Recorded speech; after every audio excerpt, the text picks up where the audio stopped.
Magandang araw mga minamahal kong SSS pensioners. Ngayon po ay mag-update po tayo sa katanungan ng ating kababayan patungkol po sa concern niya na isasali na ba daw ang 13-month pay sa matatanggap na pension increase ngayong June 2026.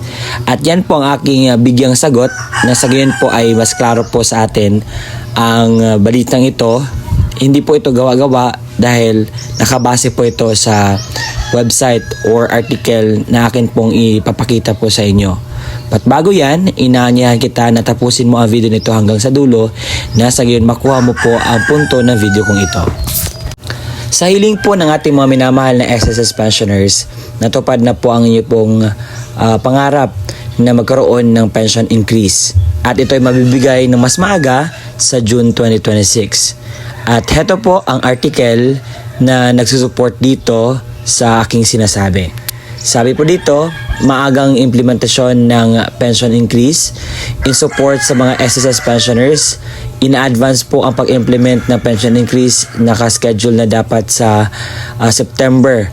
Ngayon po ay bibigay na sa June para po ma-provide ang financial relief sa ating mga retirement and disability pensioners na makatanggap sila ng 10% at death and survivor benefits naman ay makakuha ng 5%. So ang SSS ay mag-expect po na mag-release ng 6.5 billion para po sa early implementation sa pension increase from June to August, directly supporting the millions of pensioners in their families.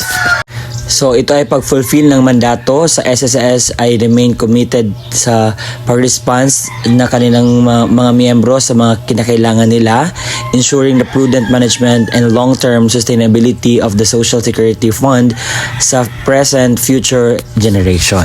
Ang tanong ng bayan ngayon, kasama na ba ang 13-month pay sa pension increase na matatanggap ngayong June 2026?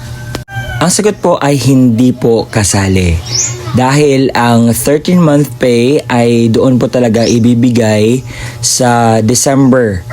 Dahil hindi po na-approve ang Easter Emergency Bonus dahil doon na panukala or panawagan ni Makasait ay maibigay po ng mas maaga ang inyo pong 13-month pay.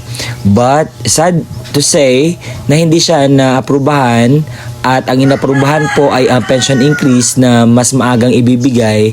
Kaya naman, huwag nyo pong i-expect na mayroong 13-month pay na matatanggap ninyo sa inyo pong pension increase ngayong June 2026. Dahil po ang rason ay pension increase lamang po ang meron sa early implementation, pero ang pension na 13-month pay or dagdag na isang buwan ng pensyon ninyo makukuha ay hindi po siya available, no?